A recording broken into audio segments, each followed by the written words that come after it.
அன்னைக்கு காலையில லஞ்சுக்கு புளியோதரை பண்ணலாம் அப்படின்னு சொல்லிட்டு காலையிலேயே ரைஸ் ரெடி பண்ணிட்டேன். இந்த மாதிரி புளியோதரை, லெமன் ரைஸ் இதெல்லாம் பண்ணா ஆறுன சாதத்துல பண்ணா தான் உதிரியா நல்லா வரும். ஸோ எக்ஸ்ட்ரா உதிரியா வர்றதுக்காக நான் நல்லெண்ணெய் வந்துட்டு ஒரு 1 டேபிள் ஸ்பூன் போல ஆட் பண்ணிட்டு நல்லா மிக்ஸ் பண்ணிட்டு அதை கொஞ்சம் ஆற விட்டுற போறேன்.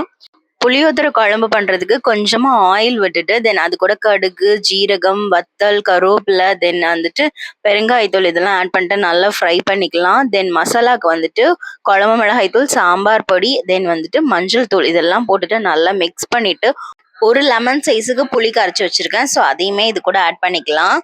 இது நல்லா திக்காகி வரணும். திக்காகி வந்ததுன்னா நம்மளோட புளியோதரை குழம்பு வந்து ரெடி ஆயிரும். ரொம்பவே ஈஸியா சிம்பிளா பண்ணிடலாம். கண்டிப்பா இந்த இது ட்ரை பண்ணி பாருங்க. தென் லாஸ்டா கொஞ்சமா கருப்பு எள்ளு வந்துட்டு ஃப்ரை பண்ணி ஆட் பண்ணிக்கோங்க. என்கிட்ட கருப்பு எள்ளு இல்லாதனால நான் ஒயிட் கலர் எள்ளு ஆட் பண்ணியிருக்கேன்.